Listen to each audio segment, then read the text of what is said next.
Welcome to this deep dive into Sutra 1.1. Atha Yoganushasana.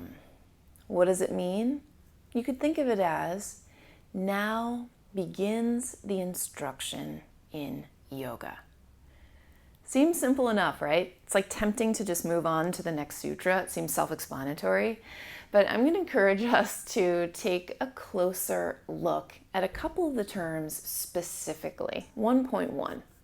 Now begins the study of yoga or instruction in yoga.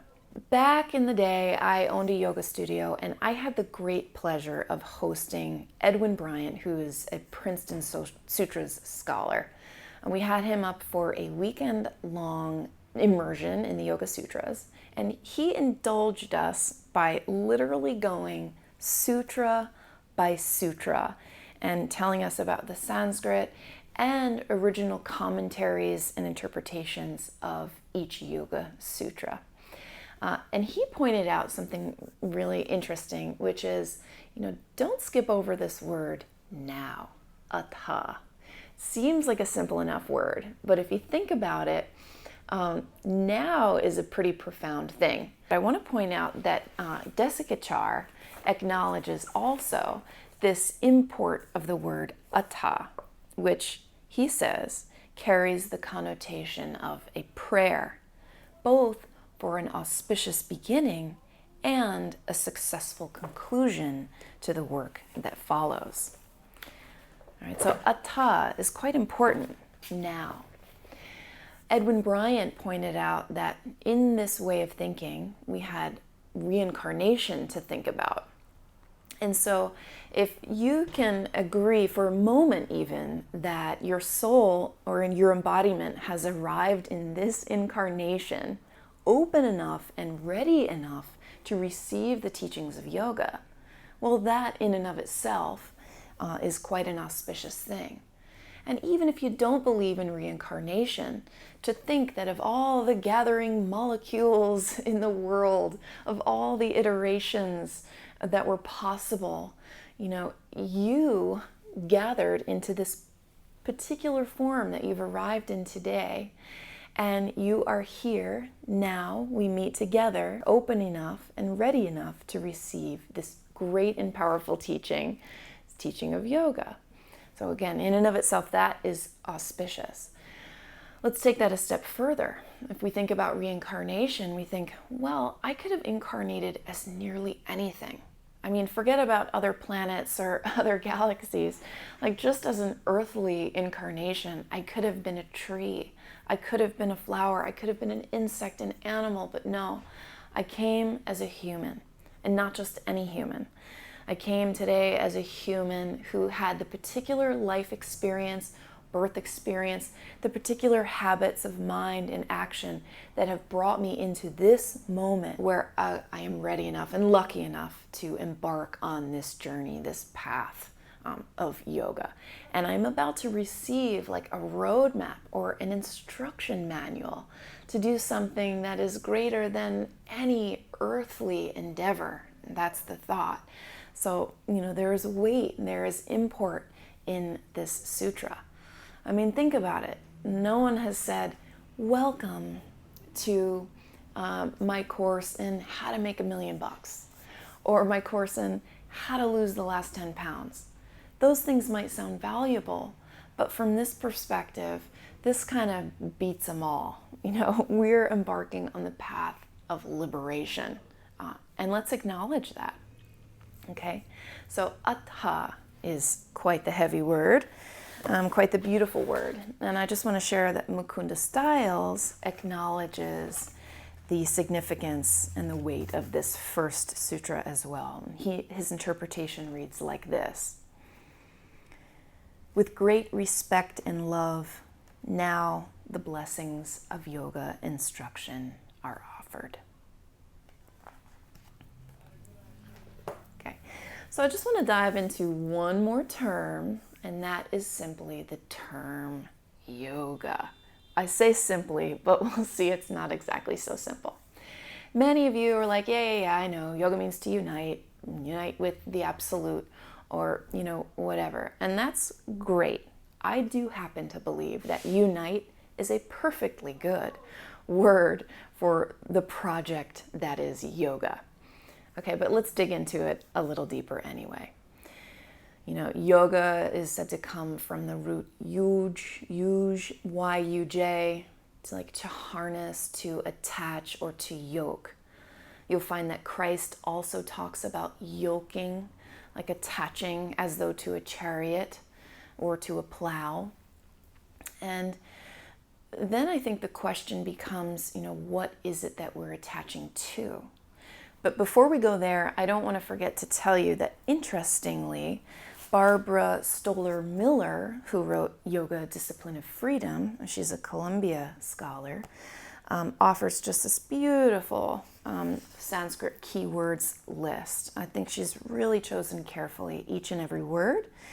And interestingly, she translates yoga as discipline.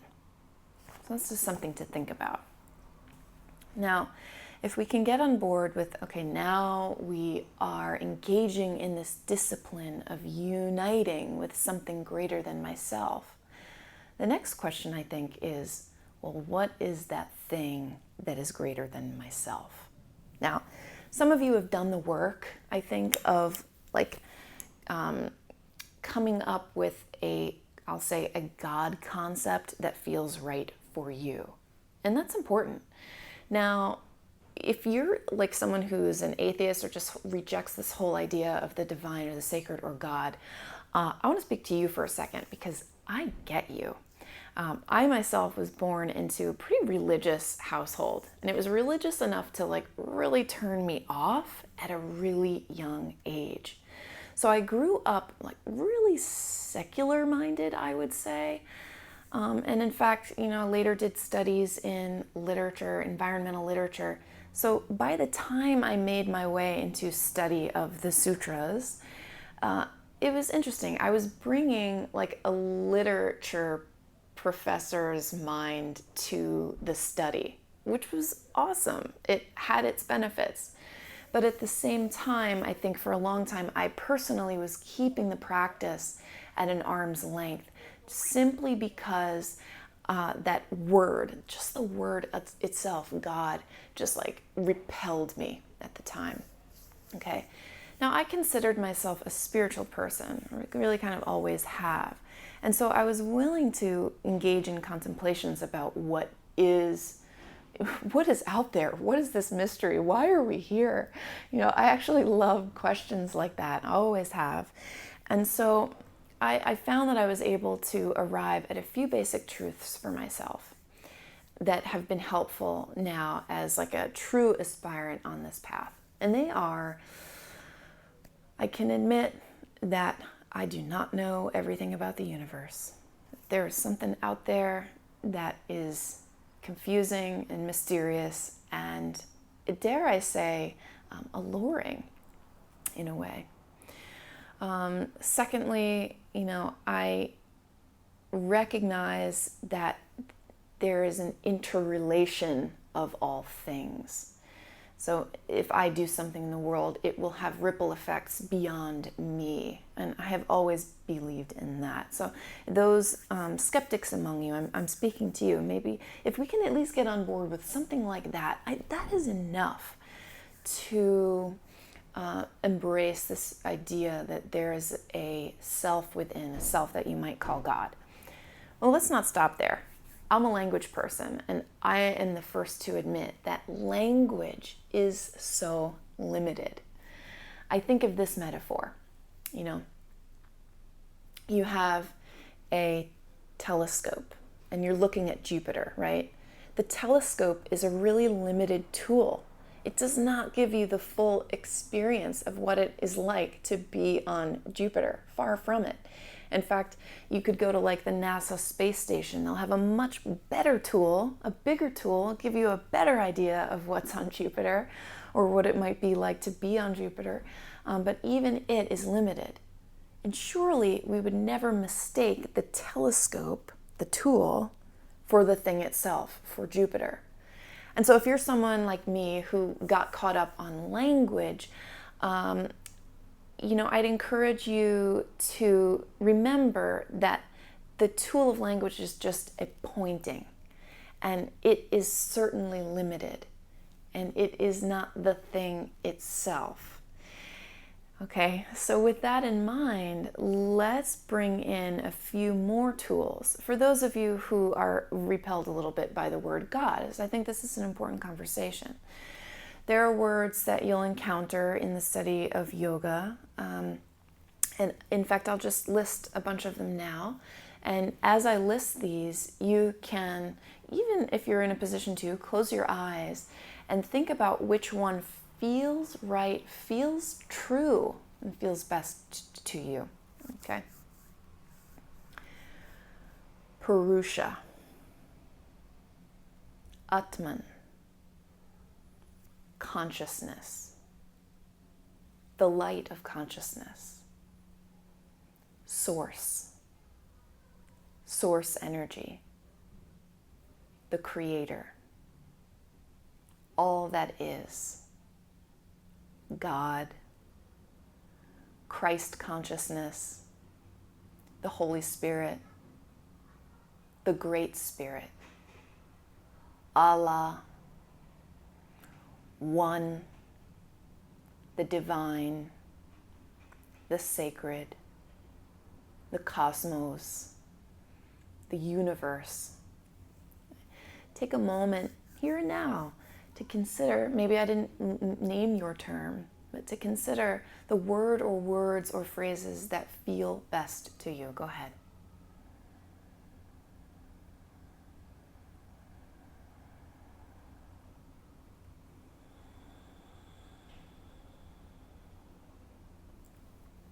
Okay.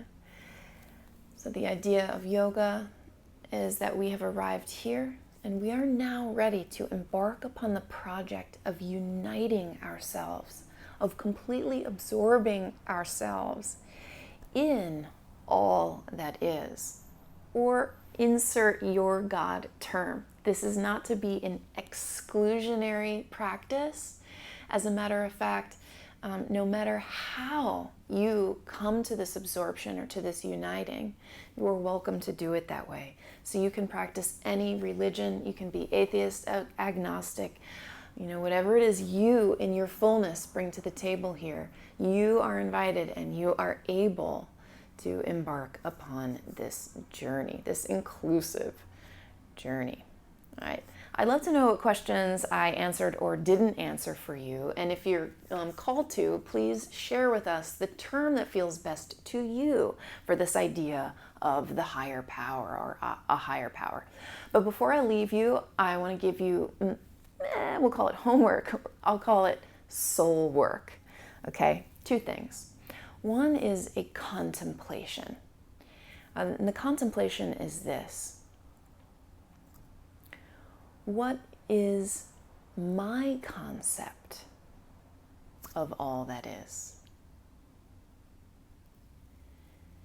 I invite you this week to hold that question lightly and hold it not in your head, but if possible in your heart. Walk around with this. Give yourself moments of rest, because you'll find that it's the moments of rest that help you to see what it is you already are knowing about whatever the question might be. In this case, what is my concept, essentially, of God? Okay, so that's soul work number one.